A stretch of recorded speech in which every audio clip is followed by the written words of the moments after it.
Well, hello, you're watching Gmodism and we're back into From the Depth.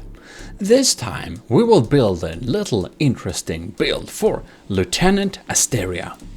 If this is new to you, we build symbolic builds here for our commissioned officers in the Army of Gmodism. So basically the Patreon supporters, you probably have seen the super battle carrier that we built for Stellar Admiral LCG Canyon, and that's an admiral, so that was an enormous project. But for some more normal level supporters, like the lieutenants, we build a beautiful little thing after a specification on kind of what vehicle they want. However, in Asteria's case, Asteria kind of wants a surprise. So this video will be a surprise-ish build, even though by the thumbnail and title you probably know more than what I know right now, what we're actually going to make. I have a little idea in my head on kind of what I would want to make, but of course we'll see how it develops and it should be quite interesting. And hopefully Asteria will be quite happy with this little build in the honor of our Lieutenant Asteria. If you also want to become a supporter and join the Army of Gmodism as a commissioned officer, well then check the link, Gmodism's Patreon, patreon.com/Gmodism, and you can find some more information there. And while we are already talking about that, I will just throw out a huge thanks to all of my supporter, all the commissioned officers in the Army of Gmodism. Admiral, Stellar Admiral LCG Canyon, Captain Scubarox, Commander Aegean, Lieutenant Asteria, whom we're building for today, Lieutenant Parbag Reed, Lieutenant Tyler Russ, and our cadets Mark McBacon and Shark 93. So thanks a lot for supporting the channel, it really helps a lot. Probably more than you think.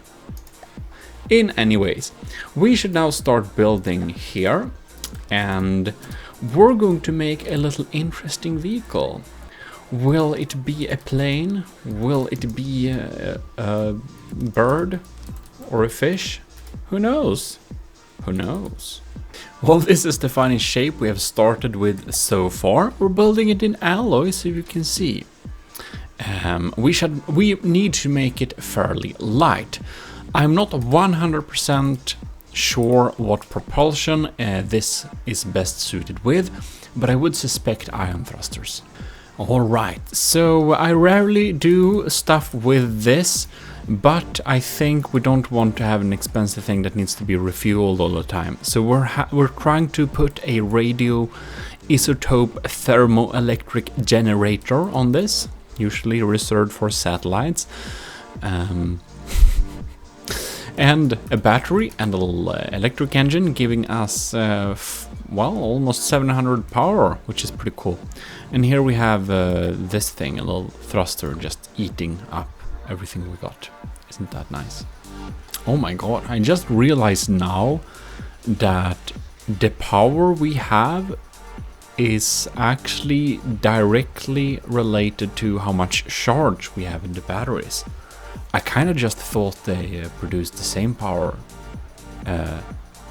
nonetheless, but apparently the more battery power we have, like, of course, the bigger batteries we have, the more power we generate, but what I didn't know was that the more recharged the batteries are, the more power we have. So that's cool. At full charge we have kind of 800. So it seems if we want this engine, we need to have it at kind of we have a maximum of what is it, 400 power we can use in total. So we probably need to scale some stuff down here. Maybe set this one to 1.30x so we don't use too much. Yeah, we'll have to fiddle around with some stuff. We're also making an extremely cramped design here, so I did sink all these components down by one block, and hopefully we can get away with it. We shall see. Alright, we are progressing with this construction. I think we're gonna make this in metal instead. It has better performances, as our vehicles usually do. And you probably see where I'm going with this. Of course, we have some thrusters here that are pretty temporary. But what we're basically doing for Lieutenant Asteria here is that we're making a real surprise vehicle, and that's we're gonna max evasion by making it dive down from time to time. So it is a water vehicle, but it has this little skipping capability where it can fly up here and then just go down and dive. And what I kind of think that this will be used for is that we should be able to avoid or evade a lot of missiles and cram shots. And this thing will probably be pretty hard to hit, supposedly. So we're gonna add some better maneuverability and see where we can go with this design. And I'm thinking we're going to put some missiles on this build and make it a little missile thing. And of course these missiles will have a torpedo bow as well, both torpedoes and thrusters, so that they will always hit the mark. As you can see here, we are fine-tuning the PIDs, and we can see here the line is pretty straight here, but we might not want to use this in the end. We might actually set it to like basic, because then it will spin around and do weird motions like this, and this might actually make it, well, extremely hard to hit, as you could imagine. We'll see, we'll test both, but when building, let's fine-tune this PID a little bit. So basically, how do we do this? You'll just drag down this thing until the gain gives you a very angry but straight line. If it's just kind of shaking a tiny bit, then it's pretty nice. Seems like we have traveled a little bit too far into the edges of the map. You'll notice that when the horizon starts to turn blood red. So I have done a big little revelation here. The ion thrusters aren't really worth it. They are not. So we switched them for jet engines, and you can see I've put a wing strut here, and that let me connect some propellers here, like fake azipods or something like that. And now we get an underwater speed of twice what we got before. No, not twice. It's basically what we got before. But the airspeed goes up to almost 100. It's like 88, and then when we're diving, we're approaching 100. So we're so much faster for the same power cost. And we have some jet engines and not the ions on the wing here. So as you can see, I've tried to design this a little bit as a fish, because I thought that would really make it a unique and cool looking design, so that's what we're going for. In any case, I will be back with some more stuff. We've changed the AI here, so we're going to have mostly missiles here. So there is no reason for us to sit around with like aim point selectors and stuff like that. But we'll see what we can implement here. Of course, this thing would probably be a better flyer, but it would be weird if it were flying all the time. So I'm thinking that it should probably move like this too. However, one should know that if this was an airship, and it only dive when an enemy comes close, that could possibly be like more efficient. But yeah, well, if it comes down to that, we'll just ask Asteria for preferences later, and we can switch up the AI thing then. I think it's pretty cool so far, anyways. And if you wonder how I set up this to work and dive like this, we basically have two ACBs. And this thing says that if the altitude is within fourth, like max, and basically from 120 in altitude, it will make the minimum altitude over water be minus 90. So basically dive down to 90. Or dive down to more than 90. But it doesn't go that far, because on this thing it says that if the value of if the altitude of the vehicle is between like infinitely deep and minus 50, so 50 meters deep, it will then change the altitude to go up to 190. So we have some lay room there going up and down, and that's what it gives us our diving motion, and we can change this to a shorter or longer span. That's something we'll need to fine-tune when doing some tests actually, so we'll just leave it be for now. Well, we're starting to look pretty cool here. So I've added missiles to the side here. Variable thruster, secondary torpedo propeller fins, remote guidance, they are remote guided, APN guidance, frag, explosive, shape charges. So there we have a little mix like that.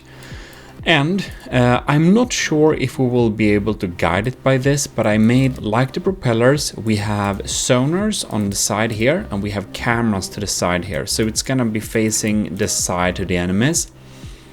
And hopefully that would be enough accuracy for these to hit, basically. That's what I'm hoping for. We're gonna test it, of course.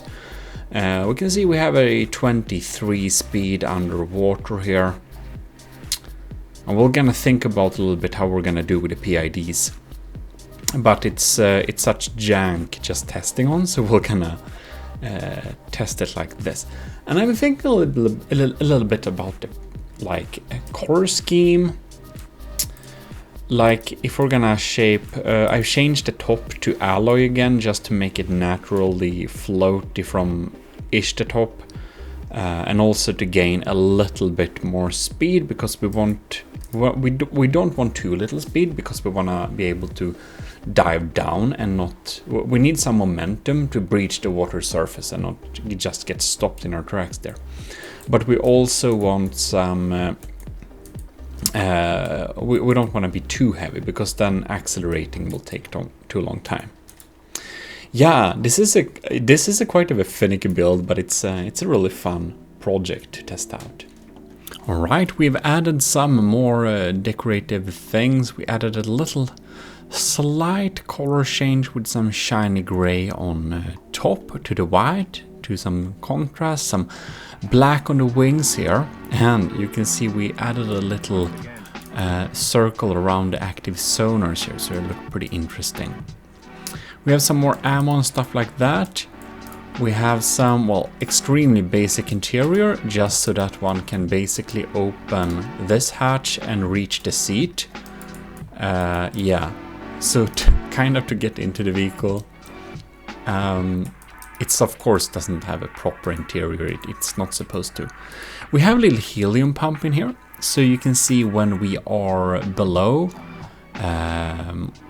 or when we want to have faster lift, it pumps in 15 square meters, and when we're going down again, it automatically shuts off. So we did a little PID setting for that, so I added hover back on and just added to a basic on and off thing. It's moving a little bit slower now because we are at standby, so it's at 30% or something like that to save, well, it has infinite energy, so it's just for the aesthetics really. So that's where we're at. I'm pondering if we should add more missiles, and if we should do that, we are in that case. We made them a little bit slower to add, or to make it more likely that they actually hit. The vessel costs 14,000 materials, so for what it does, what it has in capability, it is expensive, and that's because of the RTG. Yeah, it has quite a lot of processing power to power those, well, remote guidance and our detection too. So it's not a super cheap thing, but it can go somewhere. You don't need to fuel it. It can fire a couple of missiles. It's pretty cool like that. So a marauder takes a little time to. Let's try a rapier thing. Just spawn it here and see what happens basically. Ooh, that's probably not a weapon we can take very well. Well, these missiles, they're just gonna miss. So some of the time we kind of get out of where we are. Oh man, I think we met our match here. The AI guns are just not quick enough. But I wonder if they are too quick for this type of medium missiles to hit. I was pondering a little bit before that probably small missiles would be more wise, but I kind of think that the hitting power of medium missiles just feels a lot better. Yeah, our evasion tactics seems to be pretty safe against a ship like this. It doesn't have super fast. But we are also unable to hit it. We only did tiny scratch in terms of damage. You can see our... So the problem kind of is that our missiles, they easily lose track of where they are supposed to go, just because we don't have line of sight when we are maneuvering and we're not facing in a 90 degree to the side. Active sonar, 16%, yeah. And the camera is of course much better. So when we are underwater we have a much worse chance of seeing our enemy. I already tested the Marauder, and of course the Marauder never hits us and we eventually kill it because it's so slow. I was a little bit curious, however. What happens if we spawn a crossbones? Will we be instantly shot down, or can we actually evade it well enough? That's something I have no idea. They have loads of anti-air guns. I'm a little bit afraid of getting out into the air here. Because when we start to go above the surface, we're probably very dead.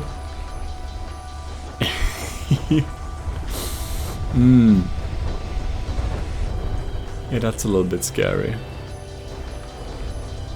And just when we hit the water, it's also a little bit, it's a bit of some scary stuff going on there. But man, we're not insta-dying against the crossbones. We're only 14,000 materials. And we're not super, like, we're not cheating, we're not the meme craft, we just have some smart tactics going on here.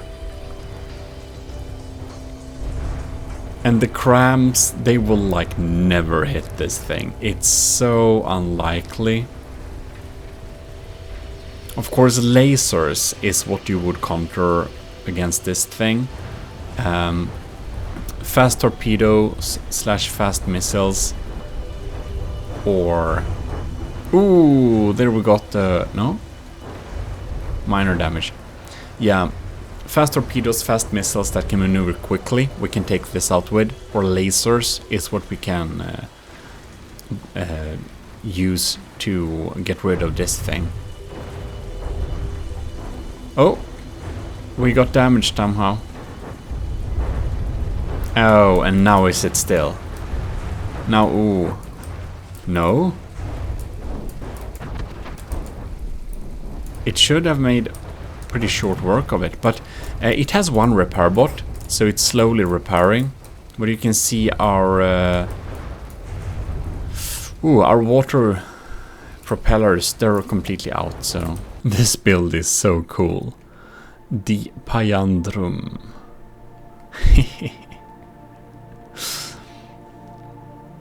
And it has cram cannons. I think we should most likely be pretty safe against the... Oh, but it has these two really fast fire, or not fast fire, really dangerous railgun things-ish, shard cannons. Oh my god. I think it probably won't be able to hit us. But I'm starting to wonder, do we want to change the guidance of these missiles? Alright, so APN guidance is made a little bit less extreme, and it seems to improve the hit rate. Did try some single IR seekers and stuff like that. It doesn't say anything about they didn't work underwater, while they really shouldn't, and they don't. So now we know that.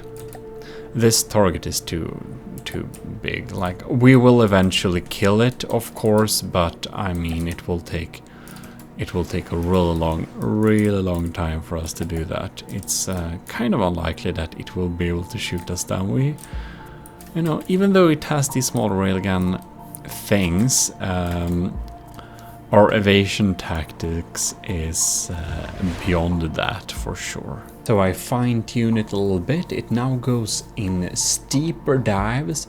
It goes to a higher altitude, but it doesn't stay in the water for as long because it gets a little bit slow when we're moving vertical in the water. So it's go to a more shallow depth. And it seems that it improves its survivability a little bit. Well, with no PIDs, it moves erratic all right, but it fails gaining any kind of good speed because it's just spinning around and doing weird maneuvers.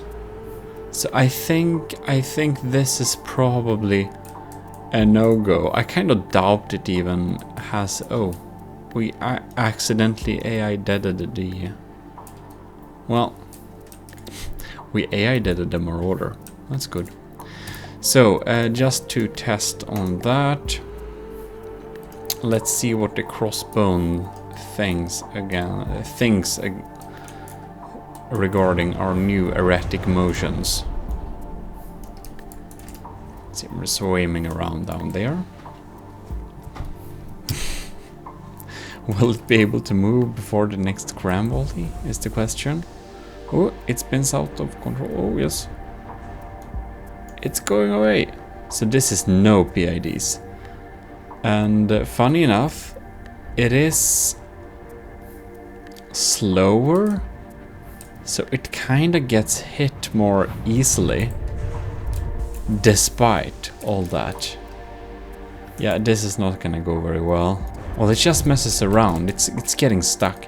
So okay, then we know PIDs is better. I just had to give it a little golden beak thing. It makes it look a little bit platypus. Yeah, I don't know. It reminds me of the platypus a little bit. I fine-tuned the PIDs a little bit.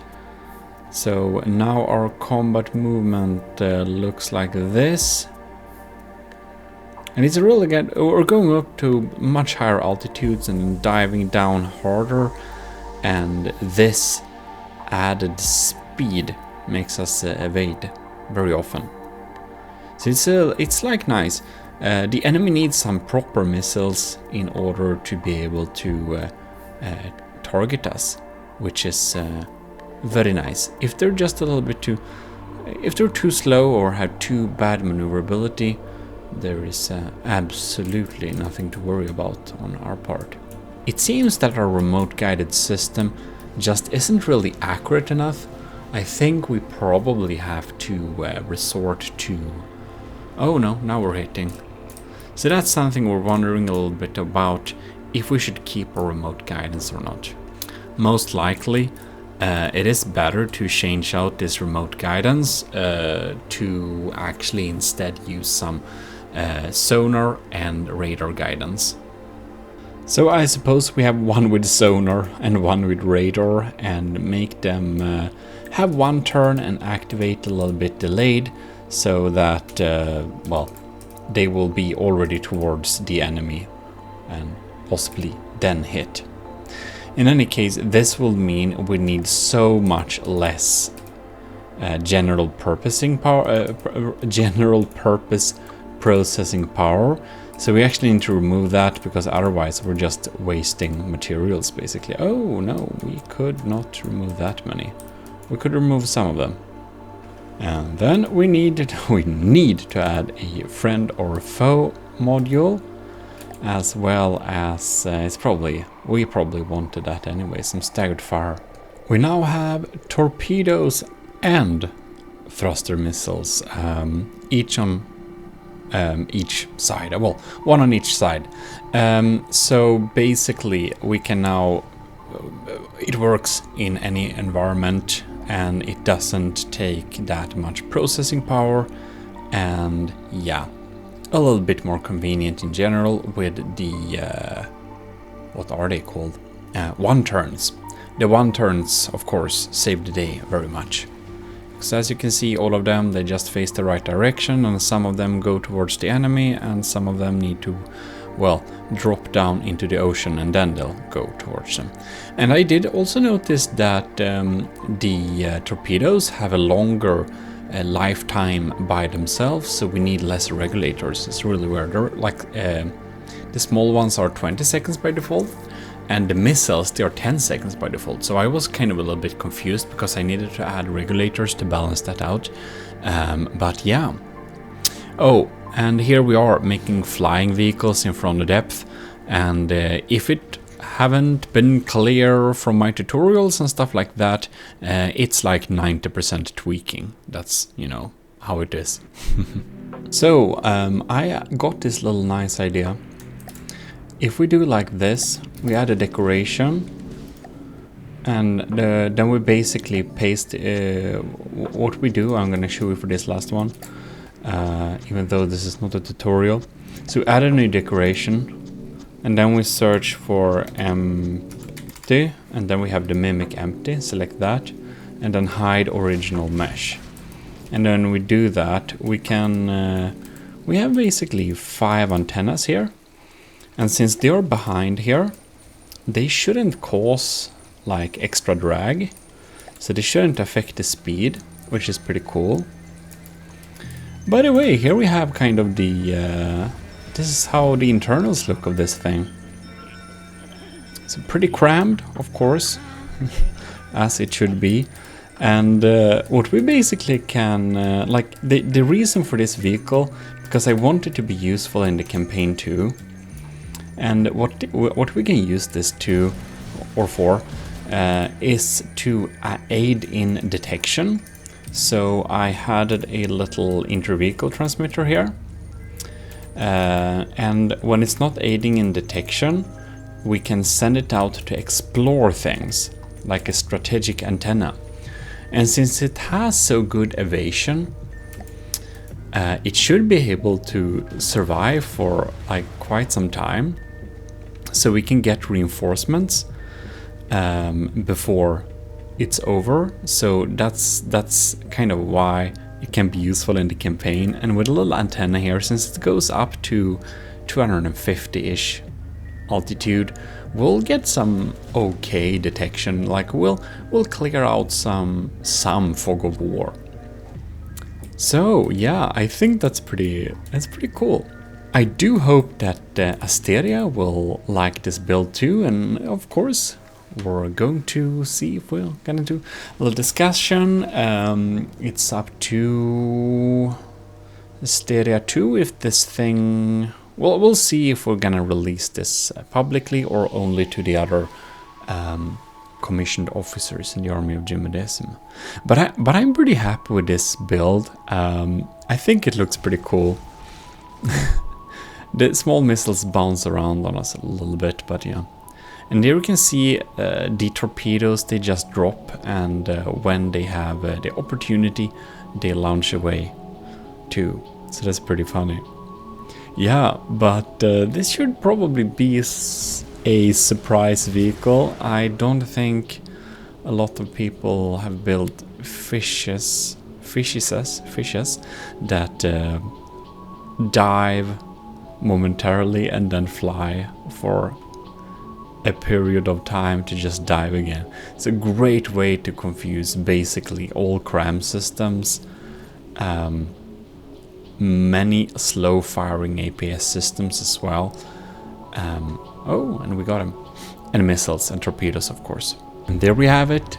The evasion fish is complete. I'm not quite sure what we should call this thing.